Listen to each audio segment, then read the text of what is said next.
Welcome to Foosball After Dark, where we talk about the super important things like what's going to happen this year. We know all the things that are going to happen. We're going to predict things. I've got Chief Greengrass and Neckbeard here to the sides of me. We're gonna tell you the smart things and the dumb things today. Okay, the first thing today. Okay, maybe I'm gonna edit that other intro part out I just did. But anyway, no. Let's start off with the dumb thing in proper form. Let's talk about them Cincinnati Bengals and the ownership, shall we? All right, you want Bengals? Boom, there it is. Did Bengals bungle the Trey contract? Hype, lead us into it. Okay, Trey Hendrickson, defensive end for the Bengals. He's an amazing pass rusher. In fact, he might have been in better every season for the last 4 seasons. At 30 years old, it's crazy because he's elderly, but he's still like a top 4 pass rusher in the league. A lot of teams need that. People are getting paid up the butt. He just got a new contract, but all it does is just add $14 million onto this season. Yep. And then I believe after this season, he's still now able to pursue free agency or resign or whatever. So the question is, did the Bengals really screw this up? Because they could have locked him up for multiple years. They could have done all kinds of different things. They could have incentivized him in different ways, but they just got him for this season just to kind of put a Band-Aid on it. So the question is, did they bungle this situation? Should they have done more? Should they have done something different? Let's go to Neckbeard first. What do you think?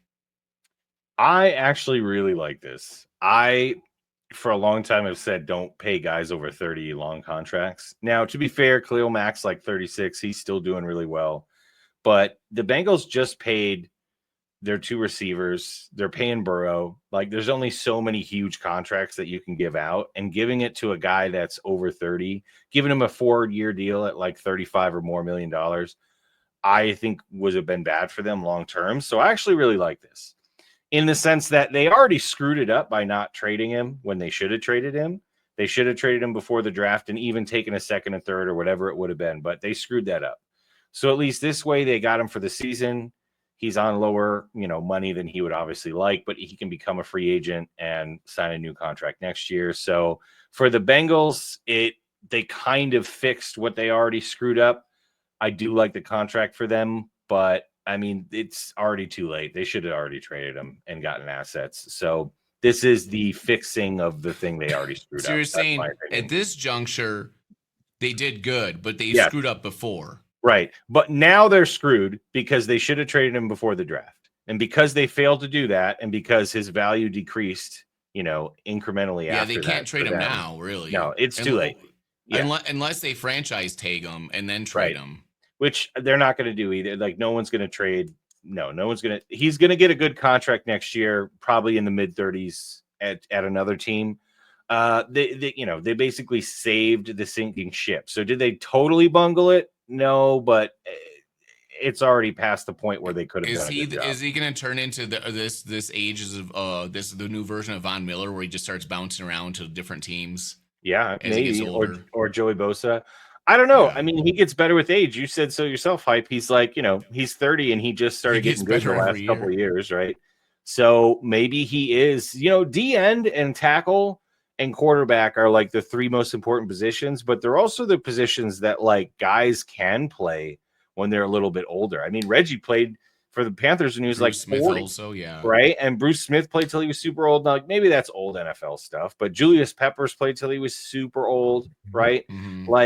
Again, we just talked about Khalil Mack. He's 36. He's going to be 36 this year. He was top 5 in PFF grade for pass rush last year. So this is a position where you can be good when you're older. I just don't think I would personally invest in it. So I understand where the Bengals are coming from. Especially power rushers, yeah. Yeah, but it's already too late is what I'm saying. They should have traded him already. So, Chief, what do you think about that?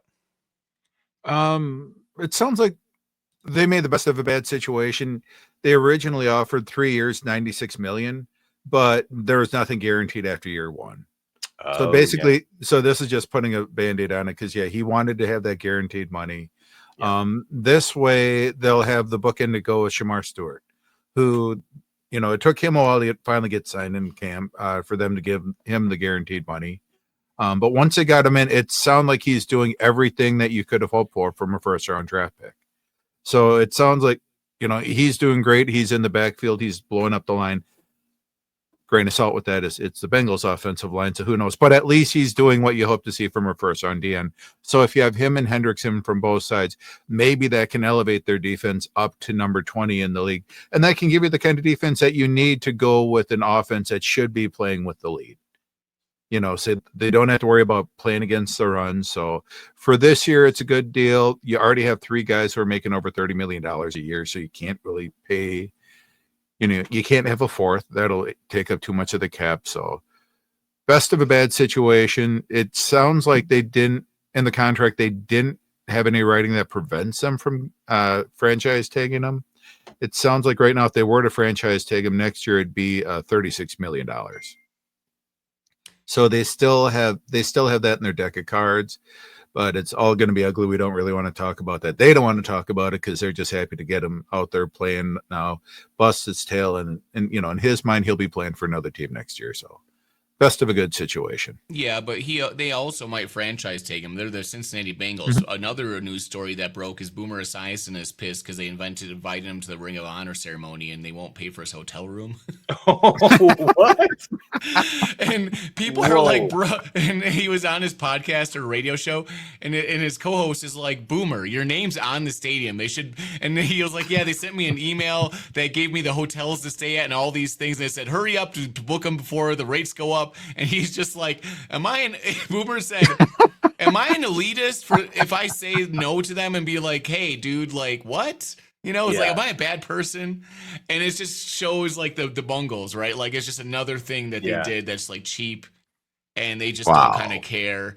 And so, hey, if they tell Boomer Esiason, hey, stay at the Roach Motel down the street for the ring ceremony or whatever, right? But it's on your own thing, what they have no dignity. They'll definitely franchise take him or do anything they can to keep Trey Hendrickson around. You know what I mean? So, but hey, maybe it's smart because who knows, maybe you only have two or three seasons left of him at this elite level. I don't know. Right. So you franchise tag him, you get him for these 2 years when Joe Burrow is peaking with Jamar Chase, and then you see what happens. Right. So maybe that's smart, or maybe he doesn't do as well this year, and then you just don't have to pay him anymore. So if I'm the owner of the Bengals, I'm thinking this is like the best situation I could be in right now, almost, right? Yeah, financially, I think it worked out for the Bengals pretty well. And then and that $14 million they paid him, that was their fund for Boomer Esiason hotels. So they just don't pay Boomer. Right. That was the Boomer Esiason after party Boomer's hotels and they like, have all that money for Trey.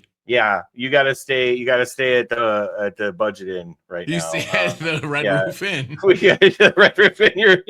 You're at Holiday Inn across the street. You can't know the Holiday Inn is too much for that one. Yeah, Red Roof Inn. Pool. Yeah. Right. Yeah, and they didn't even pay for it. They just like comped his breakfast, and they're like, "We're paying for your breakfast at the Red Roof Inn, but make sure to get your." Yeah, they'll just comp as there's no free breakfast at this hotel you're God, staying at, Boomer. Sorry. It sounds like Boomer's heart is just disappointed. Once more, it's just like I think if they had treated everyone well for all the time, he wouldn't care. But you just keep stacking these things up, and then people are just kind of like, "Come on." The Bengals being the Bengals, man. Like